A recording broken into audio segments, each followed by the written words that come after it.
tout le monde. Aujourd'hui, on va faire le Packet Tracer 5.2.7 qui est configurer et modifier des access lists standards. Et donc, le scénario, ici, on a la table d'adressage.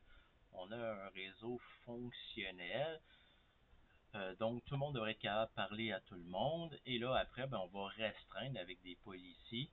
Okay? Donc, on va dire qui a droit d'accéder qui. Et après, on va faire des tests avec ça. Donc, la première partie souvent d'un Packet Tracer d'Access List, c'est de vérifier la connectivité de bout en bout sur ce système-là. Et là, dans le fond, ici, ils nous disent de faire des tests. On va ouvrir notre liste de tests ici et on va les appliquer. Donc, on va faire, ils demandent de faire PCA à PCC, ils nous demandent de PCA à PCD. Ensuite, ici, il nous demande de faire de R1 à PCC. Ensuite, de R1 à PCD. OK. Ensuite, il faut aller de PCC vers PCA. Ensuite, de PCC à PCB. On est rendu ici. Ensuite, à partir de R3, aller à PCA. Ensuite, de R3, aller à PCB. OK, fait que là, on a toute la liste ici. On va redouble-cliquer ici, qui est là. On sait que souvent, il y a un petit problème avec le hard. Donc, souvent, les premiers pings ne passent pas, mais ensuite, ça fonctionne. OK, fait à date, on a fait les tests. Et là, pour terminer ici, ils disent tous les PC peuvent-ils envoyer une requête ping au serveur 209.165.200.254. Donc, on va retourner avec nos enveloppes. On va faire PCA au serveur. Ensuite, on va faire PCB au serveur. Ensuite, on va faire PCC au serveur. Et pour terminer, PCD au serveur. OK. Ici, on a des fails. OK, donc on a essayé de A vers 209.165. Ici, je voudrais mentionner, ici, ça, c'est le nom de la machine. OK? Et dans le fond, qu'est-ce qu'on va faire? On va cliquer ici, puis on va regarder c'est quoi vraiment l'adresse de cette machine-là. Et là, on voit que l'adresse ici, c'est 64.100.100.2. OK? Fait que là, on se pose des questions. Si je ping 209, pourquoi ici l'adresse est différente? Et c'est là qu'on va corriger ça, parce que dans le fond, dans cette chose-là, l'enveloppe ici, fait que si on va sur le premier, puis on fait Edit, OK? Vous voyez que l'enveloppe nous a donné l'adresse ici. Donc, on va tasser ça pour l'instant. Et là, je vais vous montrer. C'est que dans ISP Edge, ici, il y a du NATing. OK? Si je fais un show IP ou show run, juste show run tout court, OK, on voit ici qu'il y a du NATing. OK, on voit IPNAT inside, IPNAT outside, et on voit qu'il y a une traduction entre 209 ici, OK, il faut qu'on fasse un copie, et 64.100.100. Donc, l'enveloppe, OK, ici, nous donne l'adresse réelle. On va retourner ici. Nous donne l'adresse réelle et non l'adresse qu'il faut donner avant le NATing. Fait que les 3 tests ici, plutôt les 4 tests ici, doivent être corrigés. Donc, je dois aller changer manuellement l'adresse. OK, fait que je vais aller les changer manuellement pour refléter qu'est-ce que PCA, PCB, PCC, PCD doivent utiliser avant le NATing. OK.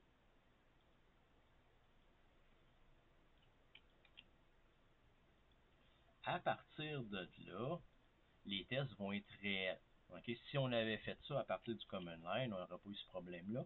Mais c'est la manière que l'enveloppe fonctionne. Elle choisit l'adresse, mais comme il y a du NATing ici. Vous voyez que tout passe. Okay? Fait qu'on a réglé le problème de la partie 1. OK, fait ici, là, même si c'est marqué 209, ce n'était pas vrai. Il faut aller faire un edit pour voir l'intérieur. OK.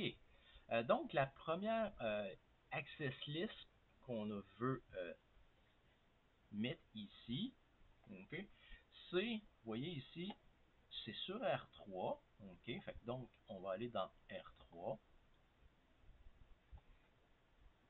On va aller, on va faire un top. Mettre ça toujours sur le dessus. Et là, dans le fond, ici, quand on regarde, on a une remarque. OK? Fait on sait que les commentaires, quand on met un point d'exclamation, ce n'est pas pris au niveau du CLI, mais ce n'est pas non plus gardé à l'intérieur du showrun. OK? Fait que les commentaires qu'on peut mettre, ils ne sont pas gardés. Fait au niveau des access lists, des fois on a des access lists qui est un peu crypté, donc on a de la misère à lire et à voir qu'est-ce qu'on fait. Donc les access lists nous permettent de mettre des remarques. Okay? On a permit, deny, mais on a aussi remarque. Fait que dans le fond ici, si on décortique ça, on veut une access list standard numérotée avec la remarque qui dit allouer tous les LAN de R1. Donc le LAN ici de PCA et de PCB vont être alloués.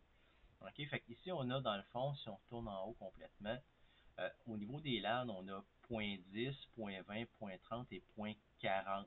OK, fait .10, .20, .30 et 40. Donc, les adresses IP fonctionnent comme ça. Fait qu'on va y aller tranquillement. On va faire un copy ici. Copy. Ensuite, on va faire un paste.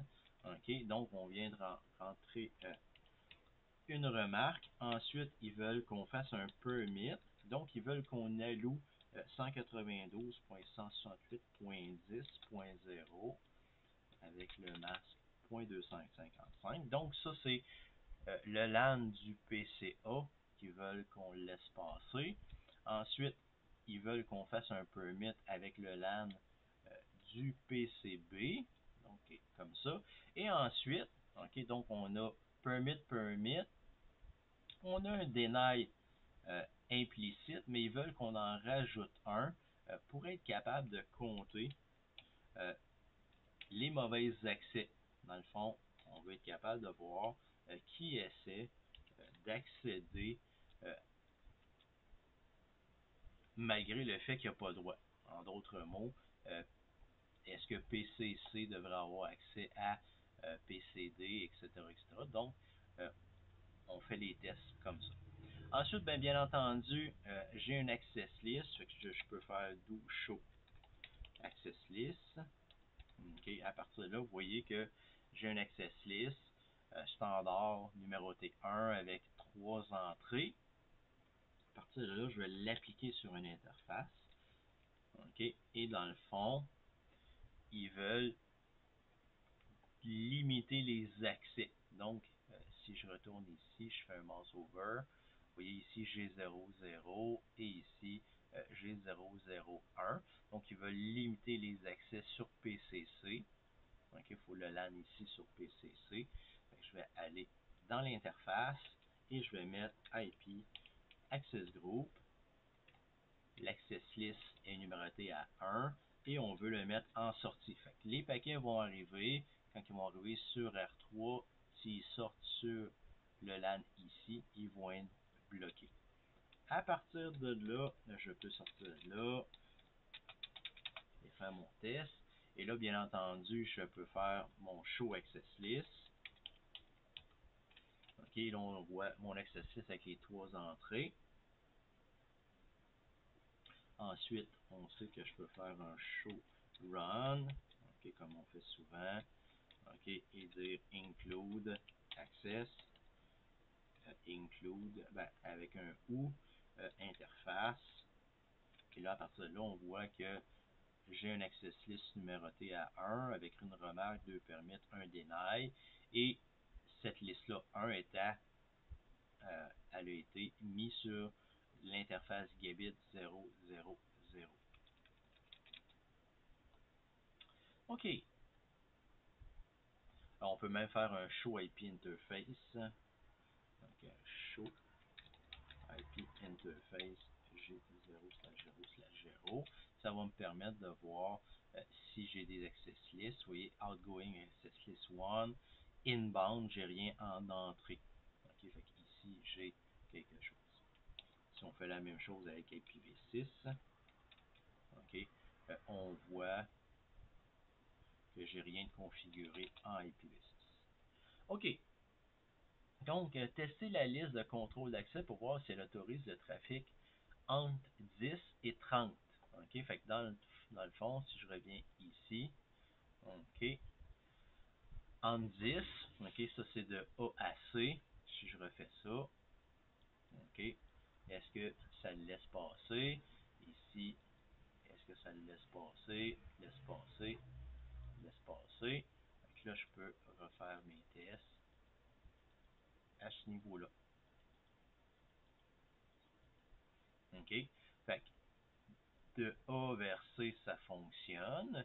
Ok, l'autre chose que je pourrais faire aussi, je pourrais aller à l'invite de commande, ok, et dire est-ce que, oups, l'invite de commande ici, desktop, command prompt,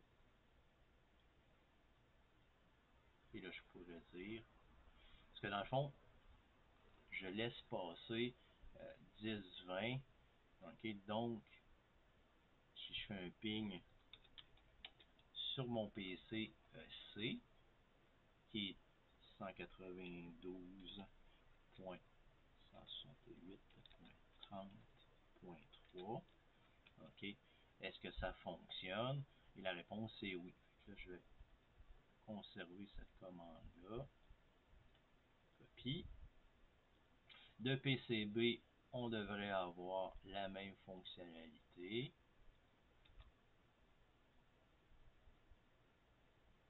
OK.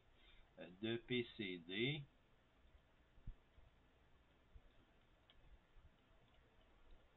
paste.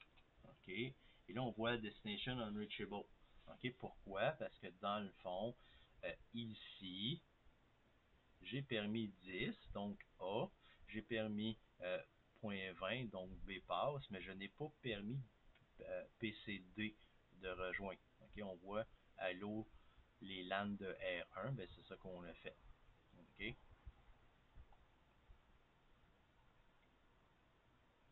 Et R1, qui est des IP adresses dans le 10 et dans le 20, quand ils essayent de faire un ping, ils utilisent 10 quelque chose, donc c'est pour ça que ça passe pas.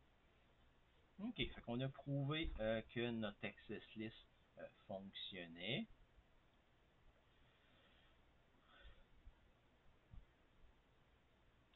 À partir de là, si je fais un show access list, ok, fait que là ici, j'avais un access list fonctionnel.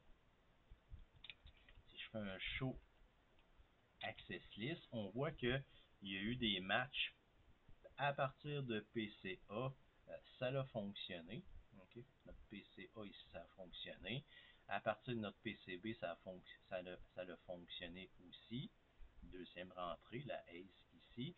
Mais à partir de PCD ici, quand les paquets sont arrivés en sortie, ils ont été mis au vidange. Donc ici, on a 6 matchs. Okay? Fait que dans le fond, on a nos statistiques par rapport à nos interventions. OK. Fait que ça, c'est la première partie. L'étape 2, c'est de configurer une liste de contrôle d'accès standard nommée. OK. Donc, à partir de là, je vais aller ici, ils disent de faire ça dans R1. Je vais aller ici dans R1. On va garder ça en avant-plan. On va faire notre enable, notre conf-t. Et là, dans le fond, ils veulent avoir une IP access list standard. OK, ils veulent que ça soit nommé branch office. Fait qu'ici, je vais faire un copier-coller pour être sûr d'avoir l'orthographe. Ensuite, on veut permettre. OK, donc permit. OK, et on veut permettre juste l'host, Dans le 30, ok, donc le PCC, qui est 192.168.30.3, ok, on veut permettre, et on veut aussi permettre, ok, permit plutôt, euh, tous les hausses de 192.168.40.0, le réseau complet, slash 40. Okay? À partir de là, et là, ben, ici, dans notre cas, on va avoir le deny any implicite. On n'en met pas de explicite, donc on sort de là. Ça, c'est la première chose qu'on veut. Et là, à partir de là, on va faire un show access list, voir qu'est-ce qu'on a à date. Fait qu'on a une entrée. OK, fait qu'ici, on a une entrée, plutôt une access list nommée Branch Office Policy avec deux aces, une entrée 10, une entrée 20 qui est 2 permits. Le deny est implicite, donc on ne le voit pas, mais il est là quand même. OK, on nous demande ensuite d'appliquer ça en sortie, ok, sur l'interface G00. Qu'est-ce que ça veut dire ça? Fait qu'ici, on va aller ici, vous voyez G00, G01. Ok, donc, l'access list ici va être appliqué en sortie vers S1, donc vers PCA. Ok, on va avoir cette access list-là de configurer. Donc, on va aller dans interface G0/0. 0/0 et on va faire IP Access Group et là on va mettre paste, ok, en sortie. Ça veut dire quoi ça? C'est que n'importe qui, plutôt dans le fond, ça veut dire que le PCC va pouvoir aller sur le PCA, le PCD va pouvoir aller sur PCA, parce que dans le fond, PCC c'est 30.3, ici c'est 40.3, fait que ça va être permis par la deuxième entrée. À partir de là, les autres vont être dénaillés. OK? Fait qu'on ne pourra pas faire ça. Si je refais un show access list, on voit les deux entrées. Et si je fais un show run, OK, où est-ce que je type include access avec aussi interface. OK, on voit que l'access list standard qui a été créé là, elle a été mis ici en sortie. Si je refais un show, vous voyez, il n'y a pas de statistiques parce que dans le fond, il n'y a aucun paquet présentement qui est sorti de R1 sur l'interface G000. OK. À partir de là, bien entendu, on peut faire un show, puis on va voir, au lieu de voir un numéro, on va voir le branch office. OK. Et donc, à partir de là, on pourrait faire nos tests. OK. On va mettre ça en sourdine pour l'instant. On va faire toggle PDU. Et là, dans le fond, je peux rajouter des tests. Est-ce que PCC peut aller vers PCA? Et est-ce que PCD peut aller vers PCA? Ça a fonctionné. Est-ce que PCB peut aller vers PCA? Et vous voyez un fail. OK? À partir de là, je vais revenir dans R1. Et vous allez voir les statistiques sur les deux premières entrées avoir augmenté. Mais le fail, il n'est pas compté nulle part. OK? J'ai beau refaire ça ici des dizaines de fois. Il n'y a pas d'entrée pour les compter. Le deny qui est implicite ne compte pas et n'est pas visible. OK? Fait que si je refais à partir de PCC, on va voir la première entrée augmenter. Okay. Et ici à 3, l'autre n'a pas bougé. Et si je fais bouger l'autre avec PCD, on voit qu'elle augmente. À partir de là, ça c'est fonctionnel. Donc on a empêché des personnes d'aller vers PCA. On peut refaire la même chose ici. À partir de R1, est-ce que je peux aller vers PCC? Ça c'est bon. Est-ce qu'à partir de R3, je peux aller à PCA? OK. Et là, vous voyez, c'est un fail. Pourquoi? Parce que ici, R3, si on regarde, ici avec le mouse over, l'interface qui va être l'IP adresse va être utilisée, ça va être 10.2.2.1. On peut le voir aussi avec le edit ici. Okay, on voit l'adresse de destination. À partir de là, c'est pas fonctionnel. OK. Donc, on a fait nos tests, ça a l'air fonctionnel. Et là, on demande de dire, OK, je veux permettre d'autres personnes de me rejoindre. OK? En d'autres mots, j'aimerais ça, parce que là, ici, si on regarde ça, puis on revient dans nos tests. OK? Tantôt, on avait fait des tests de PCA vers l'extérieur. Vous voyez ici, PCA vers l'extérieur. Si on clique ici, vous voyez que PCA n'est plus capable de rejoindre le serveur externe. OK? Parce que dans le fond, ici sur la règle, on a dit que la gang du C, la gang du D pouvait me rejoindre. Fait que moi, quand j'essaye d'aller vers l'extérieur, mais mon retour ne passe pas aussi. OK? Fait que c'est ça dans le fond qu'on va faire. On va aller modifier l'access list standard branch office policy. OK? Donc sur R1, on va retourner en configure terminal. Et là, dans le fond, on va ajouter deux règles. OK? On va aller justement ici. Vous voyez ici config standard name ACL. Et on va rajouter, parce que ici, vous voyez, je peux mettre un numéro de séquence. OK? Comme j'ai déjà 10 et 20 et je veux les rajouter à la fin, je peux y aller soit directement ou avec des numéros de séquence. Fait ici, on va pratiquer nos numéros de séquence. Donc, on va dire permit et le retour. Donc, quand j'essaie d'accéder 209.165.200.254, je veux avoir les retours. OK, fait 209.165.200.224. OK, avec, et là ici c'est pas juste le PC, on veut avoir l'ensemble du réseau internet. OK, fait qu'on va mettre .31. OK, fait que je vais vérifier 209, 165, 200.224 avec 00 si un point de trop.